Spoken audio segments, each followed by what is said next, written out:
Hello everyone, welcome back to Shiksha Niti. और आप लोगों के लिए आईआईटी मद्रास के पीएचडी एडमिशन नोटिफिकेशन के फुल डिटेल्स कि कौन कौन सा सब्जेक्ट में वैकेंसीज आया है, ठीक है, कौन कौन सा सब्जेक्ट में आप अप्लाई कर सकते हो, एलिजिबिलिटी क्राइटेरिया क्या है, आपका एप्लीकेशन फी कितना है, लास्ट डेट कब होगा और कब से ये शुरू हो रहा है एडमिशन प्रोसेस, आपका जो है ऑनलाइन फॉर्म फिलअप। तो ये सारे डिटेल्स जो है सेशन में बताऊंगी, तो इसलिए एंड तक जरूर देखिएगा।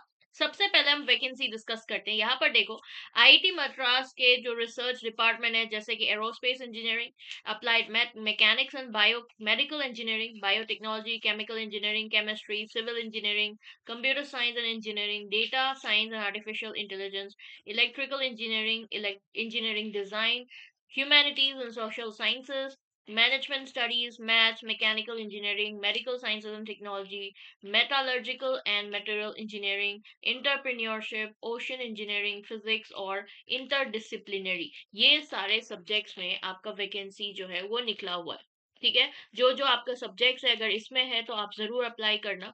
ऑलराइट, और उसके साथ साथ यहाँ पर देखो मिनिमम क्वालिफिकेशन, जो भी बच्चे रेगुलर रिसर्च स्कॉलर बनना चाहते हैं, यानी कि रेगुलर फॉर्मेट में रिसर्च स्कॉलर बनना चाहते हैं, उनके लिए आपको जो है मास्टर डिग्री साइंसेस में, अगर पीएचडी इन साइंसेस करना है तो साइंस सब्जेक्ट में आपका मास्टर्स डिग्री होना चाहिए।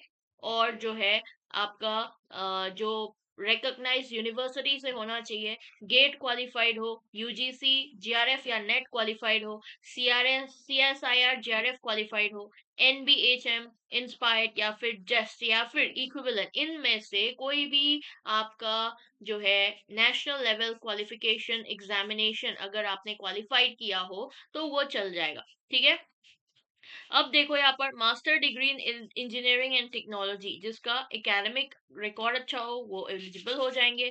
5 साल का जिसने बीएस एमएस डुअल डिग्री किया है या फिर 5 साल के इंटीग्रेटेड डिग्री होल्डर्स जो है उनको भी अच्छे एकेडमिक स्कोर होने के साथ साथ एलिजिबल होगा। 2 साल एमएससी आईआईटी से जो जिसने किया है आपका, ठीक है, तो उनका सीजीपीए जो है 8.0 सीजीपीए या उससे अबव भी हो सकते हैं।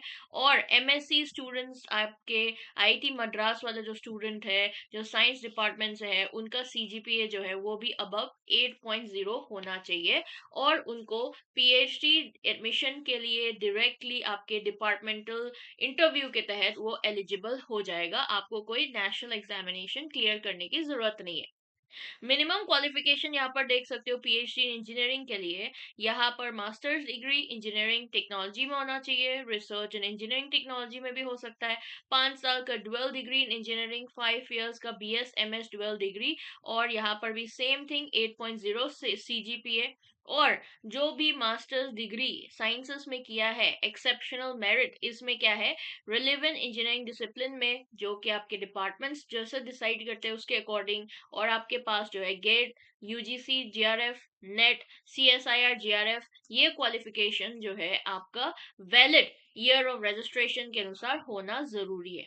ठीक है, उसके बाद जो है जिसका बैचलर्स डिग्री इंजीनियरिंग टेक्नोलॉजी में है और इनका 5 साल का रिलेवेंट वर्क एक्सपीरियंस है मास्टर्स के बाद, तो उनको कोई नेशनल टेस्ट स्कोर की जरूरत नहीं है, और वो आपका सिलेक्शन कमिटी द्वारा ही वो सिलेक्ट हो जाएगा इंटरव्यू के लिए।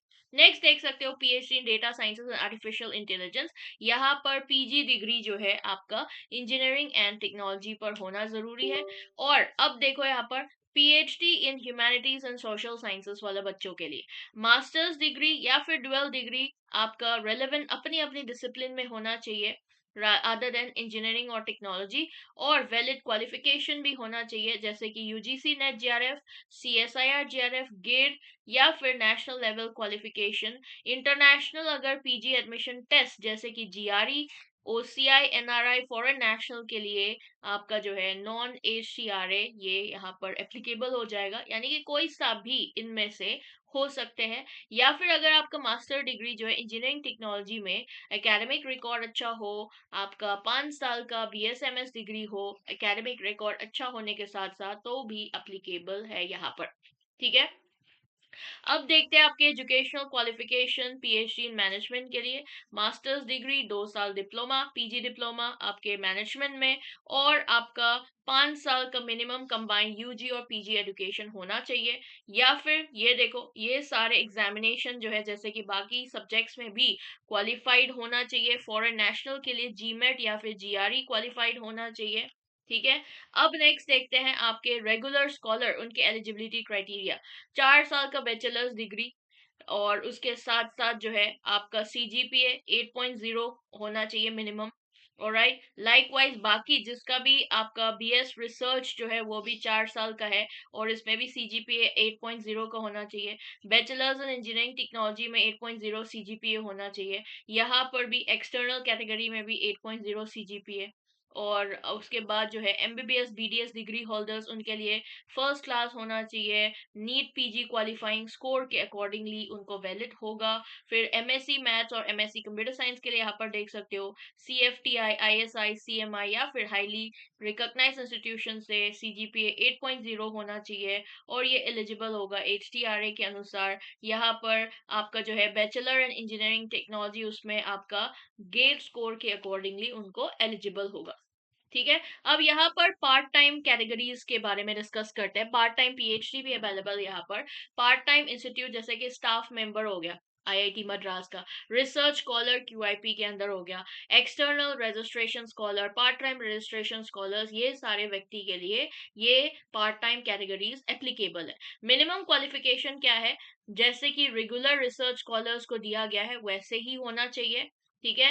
Valid GATE CSIR JRF UGC JRF NET equivalent score, ये जरूरी नहीं है, मैंडेटरी नहीं है जैसे कि रेगुलर स्कॉलर्स की तरह। 1 ईयर पीजी प्रोग्राम एग्रीडेटेड यूनिवर्सिटी से होना। एलिजिबल क्वालिफिकेशन पीएचडी एडमिशन के लिए वो कंसिडर किया जाएगा आईटी मद्रास में। ठीक है। सिलेक्शन कमेटी को अगर सुटेबल लगे आपके एडमिशन के लिए तो वो सारा रिक्वायरमेंट भी फुलफिल करता है तो आपको सिलेक्ट किया जाएगा।